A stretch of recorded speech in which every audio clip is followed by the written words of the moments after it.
friends, welcome back to Three Barrow Farm. Well, I have a couple of rows of a mess behind me really. A big jungle of fennel and all sorts of things that I have no idea really what is in there. And I've actually just noticed that I have a cauliflower that is starting to go to seed, but I could definitely make some cauliflower soup out of it. Or I could actually use it in a curry or in a stir fry. So I'm going to harvest the cauliflower right now and show you. Well, that actually needed a bigger tool to get this out. So I thought all of my cauliflowers had been harvested, but it appears there's a few in here. There you go. So this is going to seed. As you can see, it's starting to sprout up and the flowers will then open up more and they will eventually produce seed. So it's all tangled up together, but it is perfectly fine to use and eat still. It's still going to taste the same. So yeah, I'm going to cook this up for dinner tonight, I reckon. And I'm going to give the leaves to my chickens. So I have a massive amount of fennel growing, a bit like this. It's all going to seed because you can tell it's just a full line going upwards. There's no bulb there. So I'm cutting these out, or sometimes I'm able to pull the roots out without disturbing the soil too much because the roots just go directly downwards. So I'm just basically pulling it out and there's just a little hole left behind. And as you can see behind me, there's masses of it, along with some broad beans that have seen better days after that storm that came through. So I've got a bit of work to do here today, but I wanted to show you a few things that I've been doing recently. Firstly, I have managed to sow a whole heap of seeds in my garden and plant a whole heap of seedlings that I have raised myself as well. So things are progressing in my garden. And one thing that I've been doing recently is using milk bottles to make my labels. So I pull the label off like so, and I use both scissors and a Stanley knife to cut out the labels. And then my labels look a little something like this. So this is one of my carrot labels that I have got in this row where I've planted some carrot seed. And these are going to withstand the wet weather better than my wooden ones that I've been using. I'm interested to see how long the writing on them stays on. I have used a permanent marker, and in the past these fade over time. So I'm imagining that there will be some fading with these and I may have to come along and rewrite the labels. Another thing that I've been struggling with in my garden is flies. The flies have just come all of a sudden, example, and I'm constantly shooing the flies from my face, which does become really annoying after some time.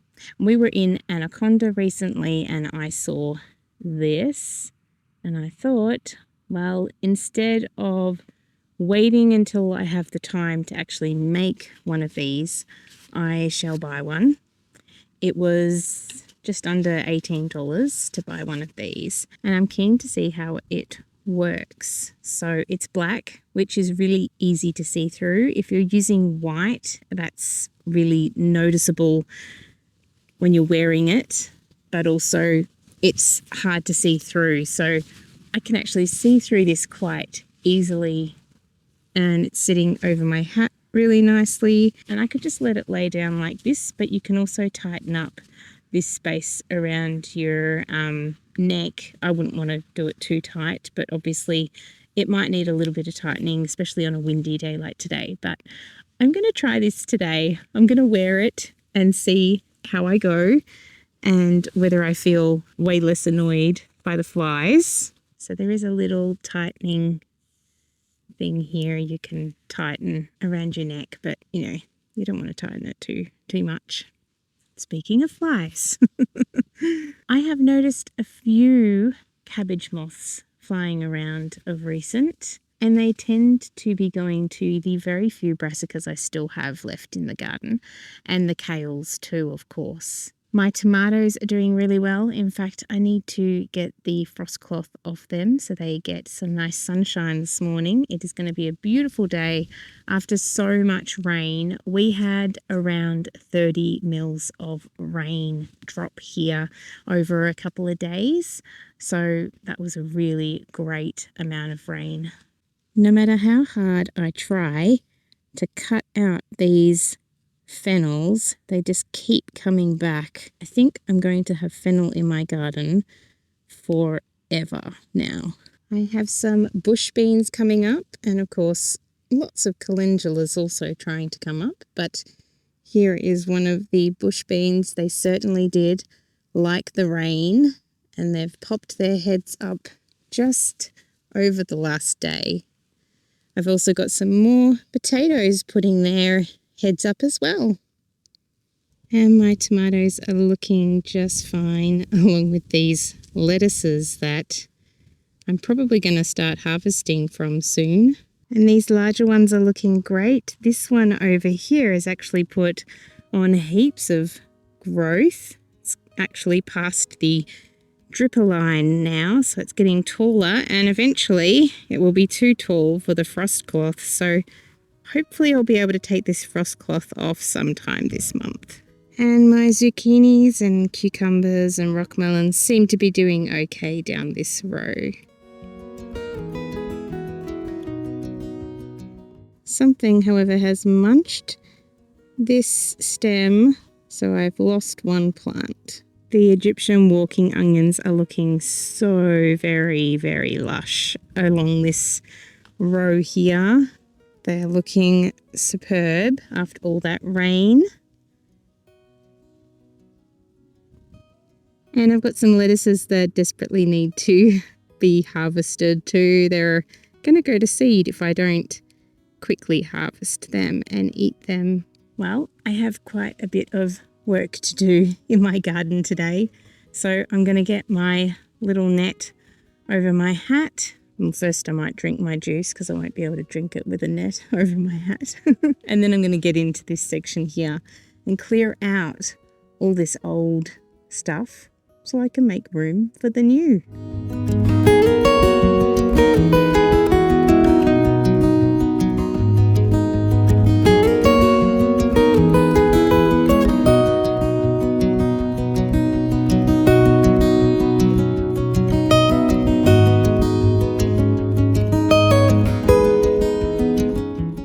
Well, friends, I have had quite a lovely day in my garden today.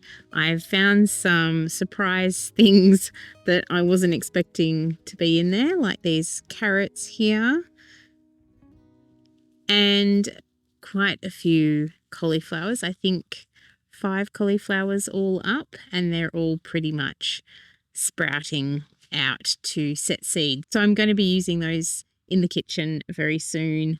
And I've got 2 cabbages as well. I've pulled out 5 wheelbarrows worth of stuff. There was just so much fennel in the garden. So I've completely taken away all of the fennel that was in the front here, and I've cleared all of that. We've got lots of space to plant out now. You can see the farm cat, Harry, in the garden. He's having a little bit of outside time with me while I'm out here. So there's one of the last wheelbarrows I have to take out to the chicken area.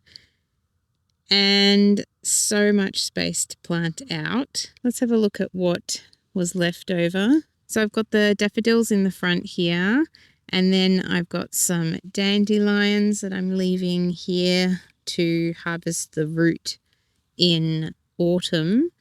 I've got a couple of, 3 lettuces here among some more dandelions. And then I've got a pretty clear bed all the way through here until we reach more dandelions and actually one more cauliflower that's just a little bit more past it than the other ones. So yeah, we've got this big collection of dandelions here, and I've still got fennel in the garden. So I'll probably keep a little bit of this section of fennel just because I know the bugs really enjoy the flowers when they do come out. And I'll get rid of this section here. And then down this row, I've been able to take out most of all of the fennel. I've still got this little patch here to go, but this was quite thick through here. So I've managed to pull out or cut out the fennel, and I've also managed to tie up these broad beans. Look, there's a snail. There's a couple of snails here actually. Sign of a wet garden. I don't normally get many snails, so it must be all the rain that we're having, and my garden must be changing here. It must be getting a bit wetter here. It's usually very dry, so we haven't really seen much snail and slug action. So it's looking so much more open now. I'm able to see what space I do have to plant out. I've got this massive couple of plants of beetroot here that have gone to seed, and they've gone absolutely crazy. So I'm leaving this to collect the seed. You can see that the seed will be coming out along these spikes here. And I think it's time to do another harvest of broad beans. I've been making some broad bean burgers, which is probably our favourite way to eat broad beans other than eating them fresh. So I'm pretty exhausted. I'm ready for a shower and to settle down for the evening with some knitting or a book or something. I hope you have enjoyed coming along with me today on my little gardening adventure. It feels really good to have this space now almost ready to plant out into. I've still got to add some nutrients to the soil, so I want to put some manure and some compost down. We've used all of our big pile of manure that was out the front here, so we do need to get a new load of cow manure. I like to get a load of cow manure each year. We put it over our whole garden, not just the vegetable garden, and we use it for many things. So it's good to have on hand. I really love the nutrients and the mushrooms that grow from it. It just really adds such great matter to the soil. And I've been emptying out all of my compost bins that I have been having in my garden rows, but I'm now taking them out to maximize the amount of space I have in my gardens and try and keep the dogs from digging in my garden because they enjoy digging up the compost. So I think I have one more compost bin to empty, which I can spread onto these rows here. And the other two compost bins I have are still breaking down, so they're not ready to spread yet. It just looks so lovely here right now. It's such a lovely time of the evening. It's about 7 o'clock now, or probably not yet 7 o'clock. And it's just so peaceful, and it's really nice to just see everything, to be able to see the rows through the Rio and not have so much clutter. Like actually see the pathways as well is really great. So I'm really glad that I've spent some time out here today to get on top of this section, and now I'm feeling a bit more like I'm ready for planting out the rest of my spring seedlings. All right, I'm off to water my tomatoes and tuck them in under some frost cloth, and my rock melons and cucumbers and zucchinis as well. I shall see you in the next video. Thank you so much for watching, friends. Be sure to leave me a comment down below. I love hearing from you. See you next time.